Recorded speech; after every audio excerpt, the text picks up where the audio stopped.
Hello students, I am Ayesha. आज हम पढ़ेंगे अपने क्लास 10 की हिस्ट्री का chapter 3 the making of a global world part 2। The role of technology in 19th century में टेक्नोलॉजी का क्या रोल था उसके बारे में हम पढ़ते हैं। उस टाइम पर जो रेलवे, स्टीमशिप, टेलीग्राफ, ये तीन इस तरीके से इंपॉर्टेंट इन्वेंशन है जो 19th सेंचुरी में हुए थे, जिनके बिना हम इमेजिन नहीं कर सकते कि जो प्री मॉडर्न वर्ल्ड है वो कन्वर्ट हुआ मॉडर्न वर्ल्ड में। जो कॉलोनाइजेशन है जो कि यूरोप अदर कंट्री पे उस टाइम पर कर रहा था, उसकी वजह से काफ़ी सारे इन्वेस्टमेंट हुए और इम्प्रूवमेंट हुआ ट्रांसपोर्ट फैसिलिटी में। जैसे कि रेलवे थी वो फास्टर बनवाई गई, लार्जर शिप बनवाई गई। अब इससे क्या हुआ, जो भी फूड का ट्रेड होता था यूरोप में अदर कंट्रीज से, वो उनको उसकी जो कॉस्ट थी बहुत कम आती थी, ठीक है। और जो है वो ईजिली मतलब टाइम पर उसको ट्रेड हो जाता था, मतलब क्विकली। अब 1870s में क्या हुआ, जितने भी एनिमल्स थे उनको ट्रांसपोर्ट किया जा रहा था, मतलब जिंदा एनिमल्स अमेरिका से यूरोप में, और वहाँ पर जाकर उनको काटा जाता था। अब जो जिंदा एनिमल्स थे वो काफ़ी ज़्यादा स्पेस लेते थे शिप्स में, ठीक है। अब सफोकेशन की वजह से काफ़ी सारे एनिमल्स की डेथ हो जाती थी। कुछ जो बचते भी थे वो बहुत ज़्यादा बीमार, उनका वेट जो काफ़ी ज़्यादा लॉस हो जाता था, जिसके कारण क्या हुआ, वो खाने के लिए बिल्कुल मतलब अनफिट रहते थे। यूरोपियंस के जो पुअर पीपल थे, मीट उनके लिए एक एक्सपेंसिव फूड था, बहुत ही लग्जरी फूड था जिसको अफोर्ड नहीं कर सकते थे, ठीक है। बट लेकिन एक उसी समय में एक टेक्नोलॉजी आई, रेफ्रिजरेटेड शिप्स, जिसकी वजह से क्या हुआ, जितने भी पर्शिबल फूड्स है वो लॉन्ग डिस्टेंस तक लेके जा सकते हैं उनको। जैसे कि अब जो एनिमल्स है उनको काट कर अब उनका जो मीट है वो रेफ्रिजरेटेड में रखकर उनको यूरोप में ट्रांसपोर्ट किया जाता था, ठीक है। अब इस टेक्नोलॉजी की वजह से क्या हुआ, जो शिपिंग कॉस्ट आती थी ट्रेड करने में वो भी काफ़ी ज़्यादा कम हो गई, और जो मीट के प्राइसेस थे यूरोप में वो भी कम हो गए। अब जो यूरोपियंस के पुअर पीपल है वो भी मीट को अफोर्ड कर सकते हैं। यूरोपियंस के जो पुअर पीपल है उनकी जो लिविंग कंडीशन है वो काफ़ी ज़्यादा अच्छी हो गई, तो अब वो भी क्या है, सपोर्ट करने लगे इंपीरियलिज्म को अब्रॉड में। मतलब इंपीरियलिज्म का मतलब यहाँ पे है कि दूसरी कंट्री में रूल करना, क्योंकि उनसे उनका फ़ायदा हो रहा था, उनको अच्छा सा खाना मिल रहा था खाने के लिए, तो वो अब सपोर्ट करने लगे इंपीरियलिज्म को।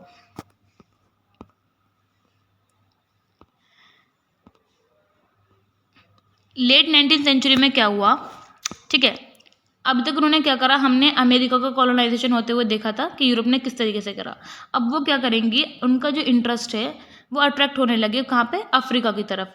अब क्या हुआ, बल्गेरिया, फ्रेंच, जर्मन, ठीक है, और ये अमेरिका, क्योंकि अमेरिका जो है किसी कंट्रोल में है यूरोप के।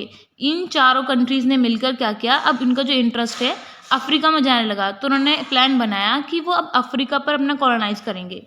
तो किस तरीके से कॉलोनाइज किया था उन्होंने, वो हम आगे पढ़ेंगे। अब हम अफ्रीका के बारे में पढ़ते हैं कि अफ्रीका कैसा था, ठीक है।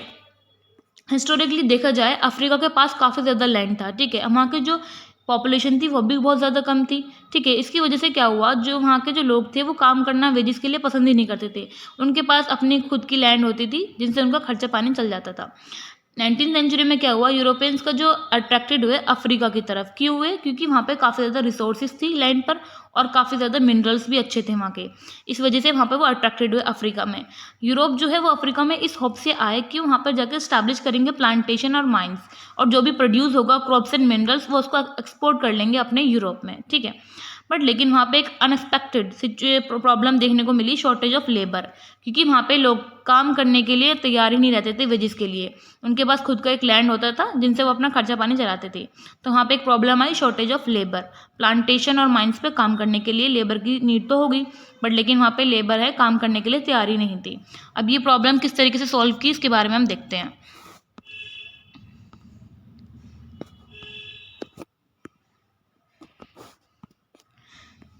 How European solve the problem of labour shortage of Africa in 19th century, ठीक है। इस तरीके से आपसे क्वेश्चन बन सकता है कि यूरोपियंस जो थे उन्होंने जो लेबर शॉर्टेज की प्रॉब्लम थी अफ्रीका में किस तरीके से सॉल्व की, या फिर क्या मेथड थे लेबर को रिटेन करने के लिए। पहला, उन्होंने हैवी टैक्स इम्पोज कर दिए अफ्रीकन पीपल के ऊपर, ठीक है।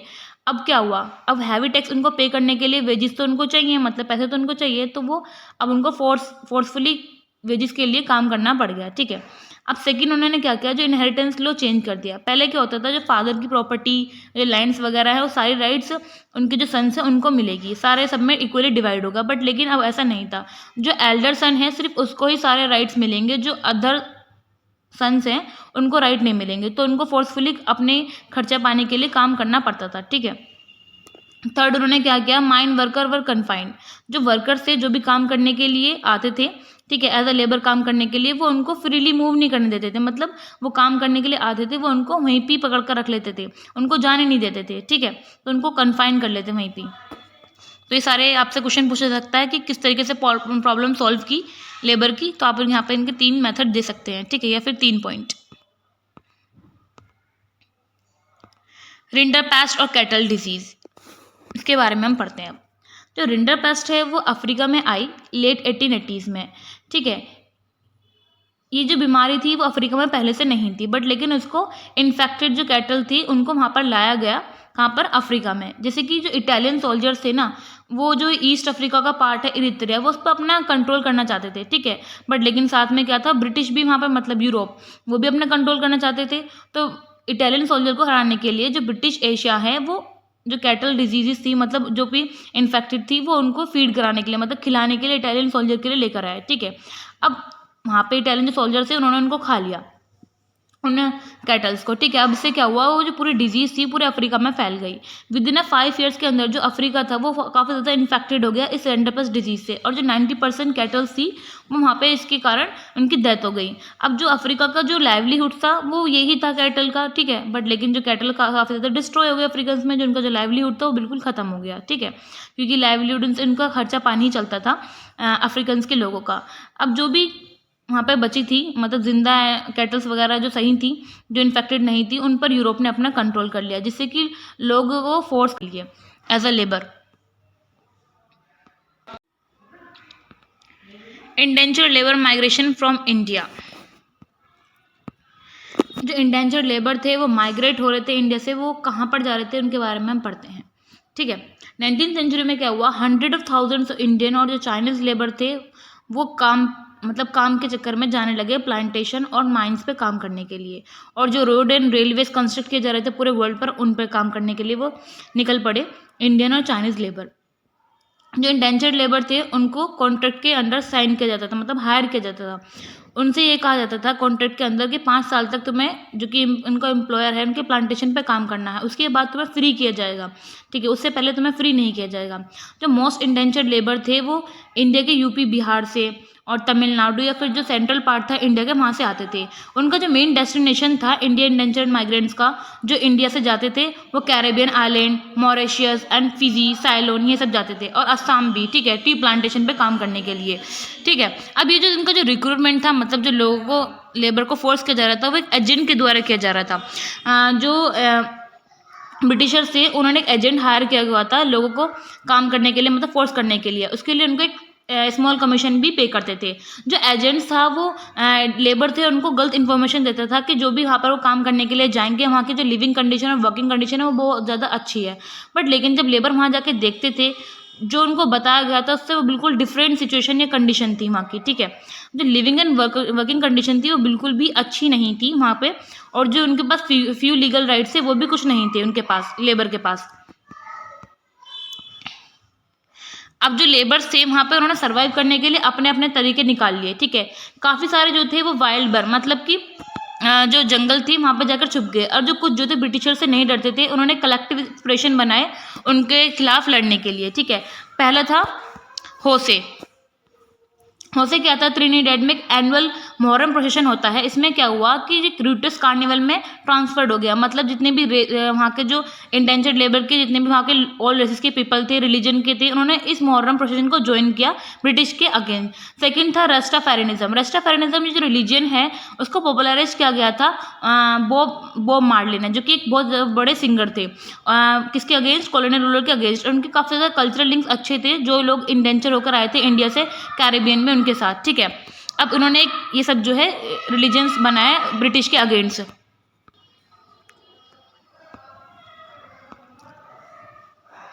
थर्ड था चटनी म्यूजिक। जो चटनी म्यूजिक था वो ट्रिनिडेड में काफ़ी ज़्यादा पॉपुलर था। ठीक है, अनदर क्रिएटिव एक्सप्रेशन है ब्रिटिश कॉलोनियल रूल जो कर रहे थे उनके अगेंस्ट। 90s में क्या हुआ, जितने भी इंडियन नेशनल लीडर्स थे उन्होंने अपोज करना स्टार्ट कर दिया इंडेंचर्ड लेबर को, सिस्टम के। उन्होंने को मानना था कि वो बहुत ज़्यादा एब्यूसिव और क्रूअल मतलब बहुत ही ज़्यादा गलत हो रहा है लेबर के साथ। ठीक है, अब इंडियन जो भी नेशनल लीडर्स थे उन्होंने एबोलिश करा दिया गया उनके थ्रू 1921 में उसको सिस्टम था इंडेंचर्ड लेबर का, उसको एबोलिश कर दिया। ठीक है, नेक्स्ट हम पढ़ते हैं अब यहाँ पे क्वेश्चन ये अराइज होता है कि जो इंडेंचर्ड लेबर थे वो माइग्रेट हो क्यों रहे थे। पहला रीज़न 19वीं सेंचुरी में क्या हुआ, जो इंडिया की काफ़ी सारे मतलब काफ़ी सारे चेंजेस आ रहे थे, वहाँ की सिचुएशन बहुत ही ज़्यादा बेकार होती जा रही थी। पहला, वहाँ की जो कॉटन इंडस्ट्रीज थी वो डिक्लाइन हो गई, जिस पे लेबर काम करते थे। अब इससे वहाँ पे उनको वेजेस नहीं मिल रही थी, तो क्या हुआ, उनको जो क्या था, लैंड जो थे वो भी राइट मतलब हाई कर दिया गया, जो भी लैंड रेंट था। ठीक है। थर्ड क्या था, वहाँ पर जो लैंड थे वो मतलब वहाँ के जो पेड़ थे वो कटवाए जाने लगे माइंस और प्लांटेशन पे काम करने के लिए। इन सब सिचुएशन से क्या हुआ, जो भी पुअर थे इंडिया के वो काफ़ी ज़्यादा अफेक्टेड होने लगे इस सब सिचुएशन को देखकर। उनके मतलब क्या हुआ, वो रेंट जो पे करने में फेल हो रहे थे, मतलब वो पे नहीं कर पा रहे थे प्रॉपर अपना रेंट को। ठीक है। और इन सब जो है क्या हुआ, उनके पास वेजेस नहीं थी, तो वो क्या कर रहे थे, दूसरे लोगों से कर्जा ले रहे थे, तो काफ़ी ज़्यादा वो कर्ज में डूब गए थे। ठीक है। इन सब सिचुएशन को देखकर वो अपने काम के लिए माइग्रेट होना उन्हें फोर्सफुली होना पड़ा। अब हम इंडियन एंटरप्रेन्योर्स के बारे में पढ़ते हैं। ठीक है। पहले थे शिखापुरी श्रॉफ्स और नट्टू कोटी चेतर्स। ये ग्रुप है बैंकर और ट्रेडर्स का। ठीक है। जितना भी एग्रीकल्चर एक्सपोर्ट होता था अदर कंट्रीज में, ठीक है, उस पर जो भी फंड्स वगैरह फाइनेंस वगैरह यूज़ होता था, वो अपने जो नट्टू कोटी चेतर्स है, शेखापुरी हैं, वो अपने खुद का फंड उस पर यूज़ करते थे और जो यूरोपियंस के बैंक से बोरो करते थे मनी। ठीक है। उनको खुद का एक सोफिस्टिकेटेड सिस्टम था ट्रांसफर ऑफ मनी का। ठीक है। दूसरे थे हैदराबाद सिंधी ट्रेडर्स। इन्होंने क्या किया, एक बिजनेस इस्टेब्लिश किया जो यूरोपियंस की कॉलोनी से उनकी सोच से परे बिल्कुल। इन्होंने क्या किया, डेवलपमेंट किया safe and comfortable passenger vessels. अब जितना भी एग्रीकल्चर फूड था उनके लिए उन्होंने क्या किया, उन लोगों के लिए जितना भी उनका फूड था उनके लिए एक स्टोर मतलब स्टोरेज बनाया, जिससे कि वहाँ पे वो अपने फूड वगैरह को स्टोर कर सके और जो ब्रिटिश उन पे को भी अपना कब्जा ना कर सके। India trade colonisation and global system के बारे में हम पढ़ते हैं। हिस्टोरिकली जो कॉटन था वो प्रोड्यूस होता था इंडिया में, वो एक्सपोर्ट होता था यूरोप में। बट लेकिन क्या हुआ, अब जो यूरोप था वो तो इंडस्ट्रियलाइज बन गया और जो है इंडिया वो कॉलोनाइज बन गया। किसने कॉलोनाइज किया, यूरोप ने। 3 रीज़न है इसके। पहला, जो कॉटन क्लॉथ जो ब्रिटेन में इंपोर्टेड किए जाते थे, मतलब एक्सपोर्ट किए जाते थे, सॉरी, ब्रिटेन ने उनको इंपोर्ट करना मना कर दिया। ठीक है। इंपोर्ट मतलब होता था बट लेकिन उन पर काफ़ी ज़्यादा हैवी टैरिफ लगा दिए, मतलब टैक्सेस लगा दिए कि अगर तुमको इंपोर्ट करना है ना तो तुमको ये सारे टैक्सेस है पहले ये देने पड़ेंगे। ठीक है।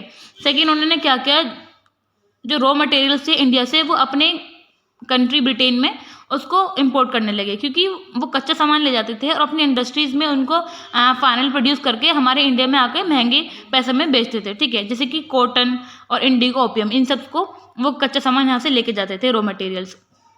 जो मशीन मेड गुड्स थे अब वो है वो इंडिया में डंप कर देंगे, मतलब कि क्या हुआ, वो यहाँ से रॉ मटेरियल्स ले जाते थे और अपने इंडस्ट्रीज में वहाँ जाकर वो उनको बनाते थे, फाइनल प्रोड्यूस करके वो हमारे इंडिया में लाकर हमको बेचते थे महंगे पैसे में। ठीक है।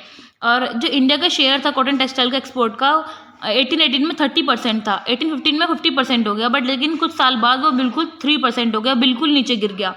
ठीक है। अब जो इंडिया का शेयर रॉ मटेरियल का वो बढ़ रहा था, जो कॉटन टेक्सटाइल था वो तो काफ़ी ज़्यादा घट गया बिल्कुल, बट लेकिन जो रॉ मटेरियल था वो काफ़ी ज़्यादा एक्सपोर्ट हो रहा था इनका। ठीक है।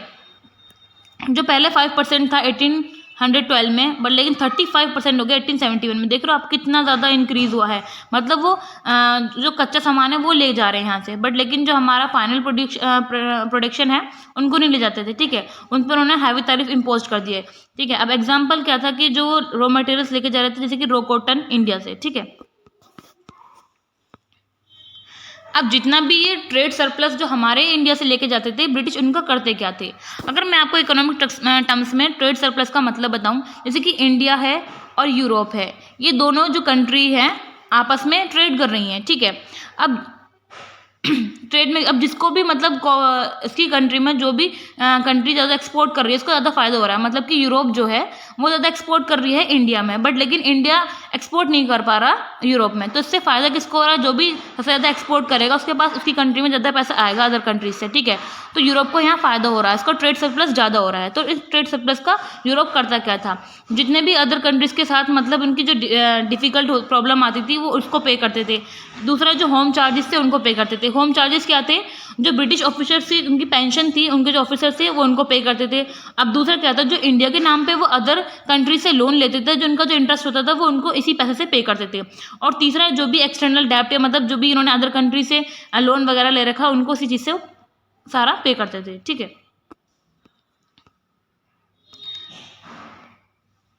सो इसी वीडियो में हम इतना पढ़ेंगे, जो भी हमारे रिमेनिंग टॉपिक्स है वो नेक्स्ट पार्ट 3 में हम कवर अप करेंगे। ठीक है, थैंक यू। अगर आपको कोई भी प्रॉब्लम हो या फिर हम समझ नहीं आ रहा हो, कोई भी क्वेरी या क्वेश्चन हो, तो आप हमें कमेंट सेक्शन में बता सकते हैं।